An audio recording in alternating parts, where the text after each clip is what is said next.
Hey, this is Dr. Butler. Hello.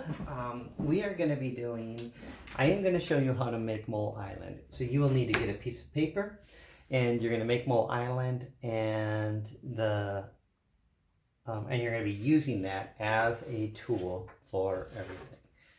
So this is how you do it. Mole Island, what the deal is that you have different islands that you're going to start on and that you're going to go to.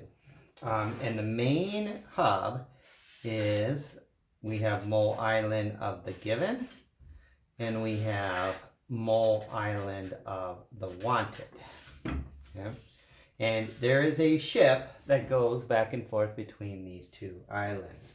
The ship is mole ratios, and the mole ratio is the moles of the wanted over moles of the given. That is your mole ratio. You get the mole ratio from a balanced chemical equation, and you can do that. But with Mole Island, there are these smaller islands on the given side, and there's these smaller islands on the wanted side. The smaller islands you cannot go directly between. You have to convert first to moles, and then you can do that. So we are going to deal with 3 islands. We are going to deal with liter island. We are going to deal with gram island. And we are going to deal with number island. All of these are on the given side. And if you know liters, you will need to convert to moles. If you know grams, you will need to convert to moles. If you know number, you'll need to convert to moles. On the other side, we have the same 3 islands. For the other, we have the liter island of the wanted. We have the gram island of the wanted. And we have the number island of the wanted. So we do have these 3.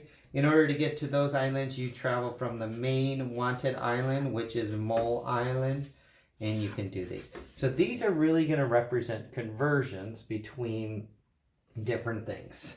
So when you have a stoichiometry problem, you have to first of all figure out what is given and what is wanted. And these are going to be chemicals. So you have to figure out which chemicals you have. Now you could be given the number of liters of a chemical, which is your given. You could be given the number of grams. You could be given the number of particles, or you could be given the number of moles. If you're given a number of liters, we would multiply by the ratio of 1 mole over 22.4 liters. That's the ratio of liters of a gas to moles. If you're given the grams, you would multiply by 1 mole over the molar mass of the given. That cursive M is the molar mass of a given. And if you're given the number of particles, we would use Avogadro's number, which is 6.022 times 10 to the 23. Okay, so that is how you would use Mole Island. Or that's that side. On the other side, you would be given these. You are going to want one of these things. You're either going to be wanting liters. Maybe you're going to be wanting grams. Maybe you're going to be wanting number of particles. You could even be wanting the number of moles. If you have liters, you're going to have to take your moles of your wanted and multiply it by 22.4 liters to get to your liter island. If you're wanting to get to gram island, you're going to have to multiply by the molar mass over 1 mole. And if you want to get to the number of particle island, you would have to multiply by Avogadro's number over 1 mole. All right, so I want you to make this. You are going to be using this as a tool to do stoichiometry problems. And just a quick run through here. You have a problem.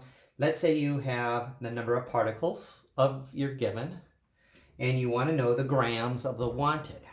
What we would end up doing in this problem is we start on number of particle island. We do this math, converts it into moles of our given. We do this math, converts it into our moles of our wanted, and then we do this math to get to our grams of our wanted. And we could just use this flow chart to help us with almost any stoichiometry problem. So it's going to be a very useful tool. Mole Island.